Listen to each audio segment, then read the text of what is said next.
Ahoy guys, and welcome back to I Like Watches. The next big AliExpress sale is right around the corner. It's happening at the end of August and it is their end of summer sale. Their summer sale ended a few weeks ago and their end of summer sale starts in a few weeks time.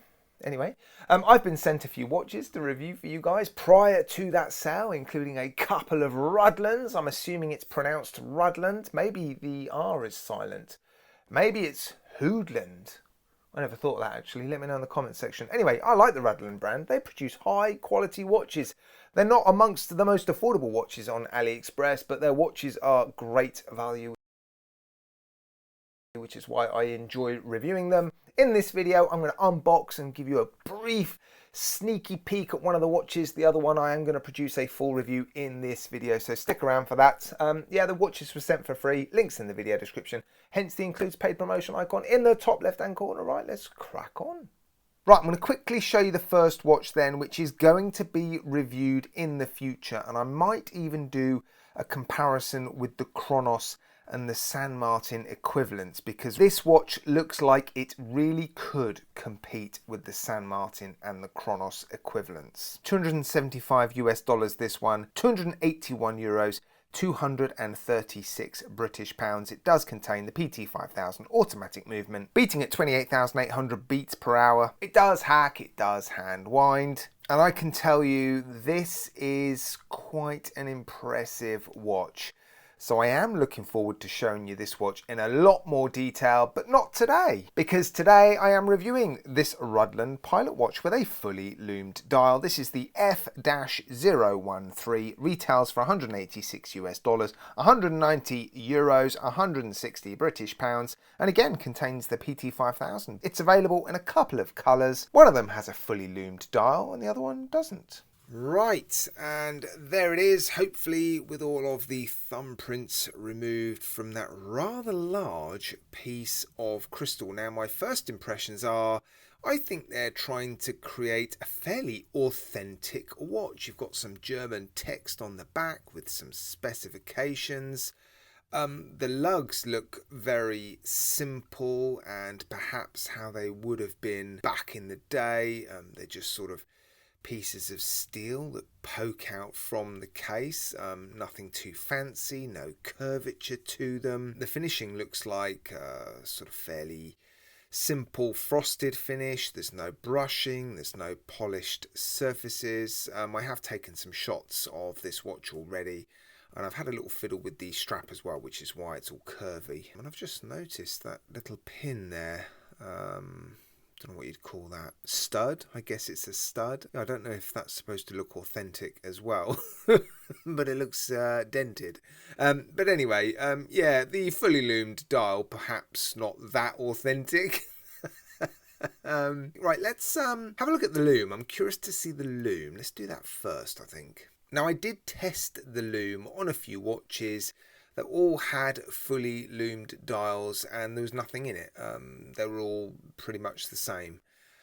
So I'm expecting this one to be, well, pretty much the same as all those. But it's nice to have a good look at it. Obviously give it a quick boost with the UV torch. Here we go.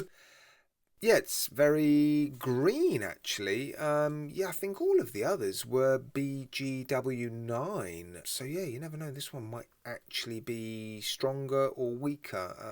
Yeah, I might have to revisit that test. Right, now the loom is done and dusted and out of the way, we can take a look at some dimensions. Around 41.5mm in diameter.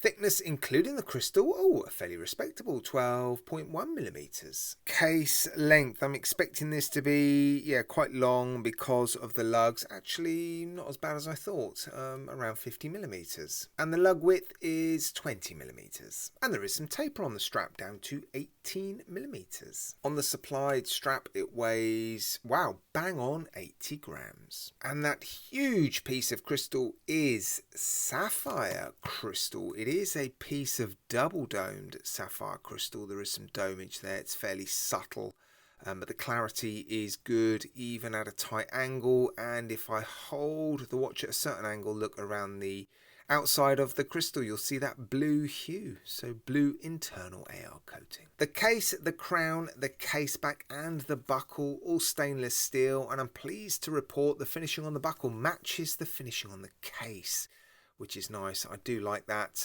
Screw down case back and a screw down crown, giving the watch 100 meters of water resistance. Nothing too much to report on the dial. It's a fairly standard Type B pilot's watch. I've already shown you the fully loomed dial. The hands are quite interesting actually.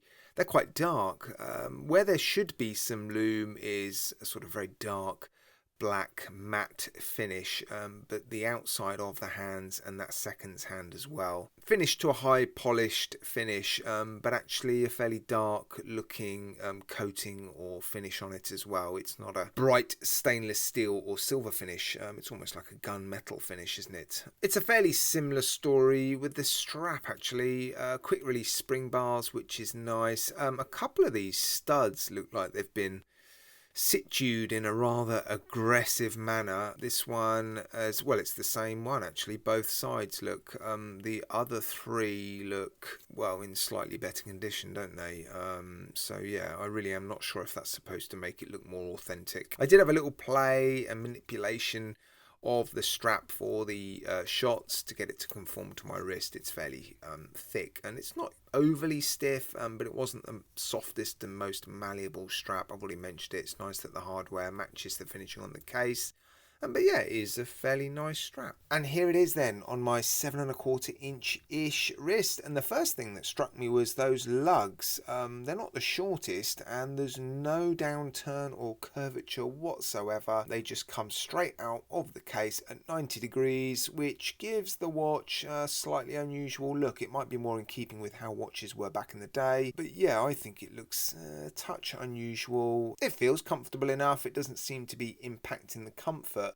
But it does mean you don't see a huge amount of the strap when you're looking straight down at the watch. Look. Right, I've given myself some time to think about the strengths and weaknesses of this watch because there are a couple of elements that have got me scratching my little bald head. I'm not sure if it's intentional or not, and I am talking about the case finishing where the lugs attach onto the case.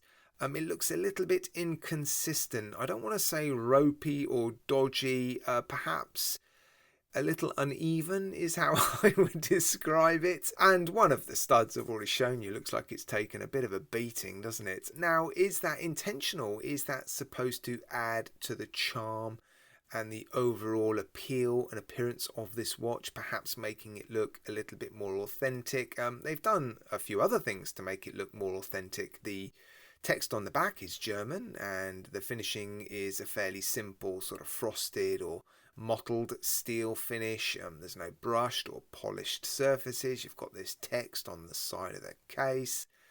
Obviously the strap is supposed to appear fairly authentic. So yeah, the finishing on the case and that stud, intentional or not? I don't know, I haven't messaged them to find out, but let me know in the comment section what you think. There are some things that I do like. The crystal, huge piece of double domed sapphire crystal with blue AR coating. I like the fully loomed dial. It's green. I've never seen a green fully loomed dial. That's pretty cool. I like the finishing on the hands. Yeah, I do prefer this model over the non-fully loomed dial version. The leather strap, although it was a little bit stiff when it arrived, it's softened up fairly quickly and the stitching does seem nice and straight. Weaknesses, the way that the lugs just poke straight out from the case. I mentioned that when it was on my wrist, and I don't think there's a type A option. I will have another look when I post this video, and I will put a link to it in the video description if I find one at their store. But the particular listing that this watch falls under, it's just type B dials. So yeah, quite an interesting one actually. Quite different to a few other pilot watches that I've seen. I do like the size. I do like the fact that they are trying to make it more authentic with the German text and the sort of simple finishing, I guess.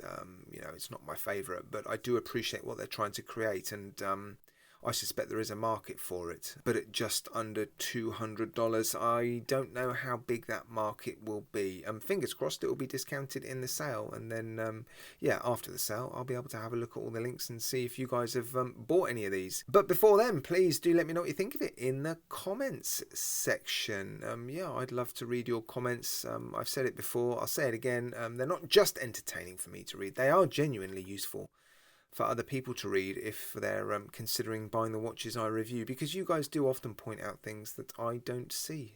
So yeah, I look forward to reading your comments, guys.